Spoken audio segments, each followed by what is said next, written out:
नमस्कार, मैं हूं राजेश। जैसा कि आप सभी जानते हैं कि पूरे बिहार में जमीनों का सर्वे होना शुरू हो गया है। लगभग 45,000 गांवों में बिहार में जमीन का सर्वे होना है। ऐसे में लोगों के मन में काफ़ी सवाल आ रहे हैं कि हमारा ज़मीन का सर्वे कैसे होगा, क्या क्या फॉर्म भरना होगा, क्या क्या कागजात बनाने होंगे, कहाँ कहाँ दौड़ने होंगे।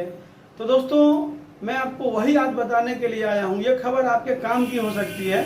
जो लोग मुंबई दिल्ली रहते हैं उनके लिए भी ये खबर जो है काम की हो सकती है। तो जो लोग हमारे बिहार से बाहर रह रहे हैं उनके लिए निश्चित रूप से इस वीडियो को पूरा सुनना चाहिए, देखना चाहिए। अगर आपके पास भी ज़मीन है, आपके बाबूजी के नाम से ज़मीन है, दादा परदादा के नाम से ज़मीन है, तो आप उस वंश के हैं, आप उसका वारिस हैं, आपका उस ज़मीन में हिस्सा है, तो ऐसे में ज़रूरी है कि आप अपने ज़मीन का सर्वे कराएं। निश्चित रूप से सर्वे कराएं। और सर्वे कराने के लिए जो जो कागजात ज़रूरी है वो क्या क्या बनाना है, आइए आपको मैं लिस्ट या उसका चर्चा करके आपको पूरी जानकारी देता हूँ। तो ये खबर आपको काम का लगे तो वीडियो को लाइक करके शेयर करना मत भूलिएगा दोस्तों।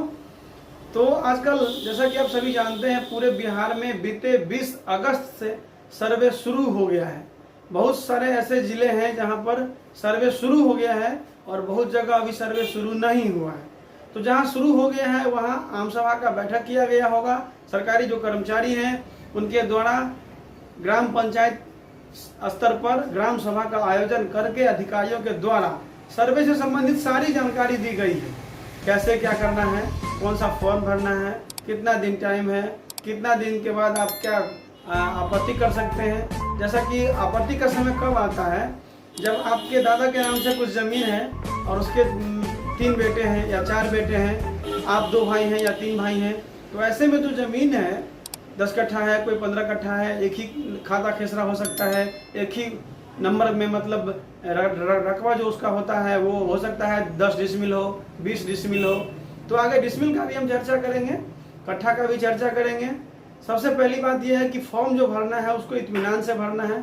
थाना नंबर डालना है, मौजा डालना है, उसमें हल्का नंबर डालना पड़ता है। तो इस सब पर हम अच्छे से चर्चा करेंगे।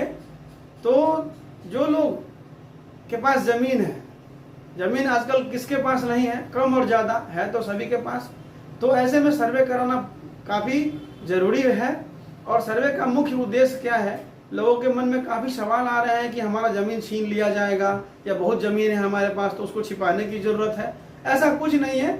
आपके पास जो भी ज़मीन है, आपके जो कागजात है, आपने परचेज किया है, खरीदा है, आपका जो दस्तावेज है, केवाला होगा, उसका खतियान होगा या आप रसीद कटा रहे होंगे, तो वो सारा कागजात जो है, कागज़ जो है, आधार कार्ड होगा, आपका पहचान पत्र होगा, वो सारा डॉक्यूमेंट्स आपको एक साथ रखना है और उसका छाया प्रति लगा करके सारा फॉर्म भर के आपको इत्मीनान से उसको जमा कर देना है। ये सारी प्रक्रिया जो है अब ऑनलाइन भी हो रही है और इस सर्वे का उद्देश्य यही है कि सारा ज़मीन ऑनलाइन हो जाए। आने वाले समय में लोगों को ज़मीन बेचने में परेशानी नहीं हो, उसके लिए ये सर्वे किया जा रहा है। जैसा कि आप पहले से जान रहे हैं कि प्रत्येक प्लॉट का खेसरा नंबर होता है। 10 प्लॉट मिला करके एक खाता बनता है जो रैयत के नाम से होता है। एक खाता में 10 खतियान, 10 खाता मतलब 10 खेसरा हो सकता है। जैसे किसी रैयत के नाम से ज़मीन है, 10 जगह है, 10 नंबर है, 10 अलग अलग जगह पर है और अलग अलग रकबा में है, तो उसके नाम से एक खाता बनता है। और खाता में अलग अलग खेसरा, अलग अलग रकबा के हिसाब से चौहद्दी दे करके एक खाता बना हुआ होता है। और उस पर आप रसीद कटाते हैं, नहीं कटाते हैं, कब कटाते हैं, तो उसमें सारा मेंशन किया रहता है। पासबुक की तरह, बैंक पासबुक की तरह वो खाता होता है। तो ये ज़रूरी है कि ज़मीन आपके पास है। और ये सर्वे करने में जो है ज़मीन का किस प्रकार, कैसा ज़मीन है, उस पर क्या है, बना हुआ है मकान या खाली है, खेतीहर है या बंजर है। तो दोस्तों, सर्वे का जो काम है वो बिहार में 70 साल के बाद जो है लगभग हो रहा है। और आपने देखा होगा कई गांव में ऐसा भी है, पोखरा था, कुआं था, लोगों ने उसे भर दिया है, ढक दिया है, मकान बना लिया है। तो इस सबसे यही होगा कि सरकारी जो ज़मीन है वो भी चिन्हित हो जाएगा। क्योंकि आप अपने ज़मीन का दावा करेंगे, आपका ज़मीन आपको मिल जाएगा, बाकी जो ज़मीन है सरकार का ज़मीन जो है वो भी खाली हो जाएगा, उस पर भी सरकार अपना कब्जा कर सकती है। तो इस बात का मैं दावा नहीं कर रहा हूं कि सरकार खाली करा लेगी या तुरंत उसको खाली करना पड़ सकता है, वो तो सरकार का काम है, लेकिन आपका जो काम है, आपके पास जो जमीन है, आपने जो खरीदा है, तो वो जमीन आपके नाम से हो जाना चाहिए कि नहीं हो जाना चाहिए। आपने देखा होगा कि जमीन खरीद लेते हैं लोग, दलील खारिज नहीं हो पाता है, तो ये सब समस्या का निदान हो जाएगा। जमीन किसी दादा के नाम से है, परदादा के नाम से है, भाई है वो हड़प लिया है जमीन, आपका जमीन सारा एक ही भाई कब्जा कर लिया है, सारा वही बेच रहा है, तो ऐसे में होगा कि आपको आपका हक मिलेगा, आपका जो जमीन है आपके नाम हो जाएगा। तो जैसे कोई वंशज वाला जमीन है, आप उसके वारिस हैं, आपको पैतृक संपत्ति से ऐसे वंशज भाई ऊपर से ही प्राप्त है, परदादा के नाम से है, उसमें आप पोता परपोता हो गए हैं, तो ऐसे में क्या है कि वंशावली बनाना पड़ता है। वंशावली सबसे जरूरी कागजात होगा।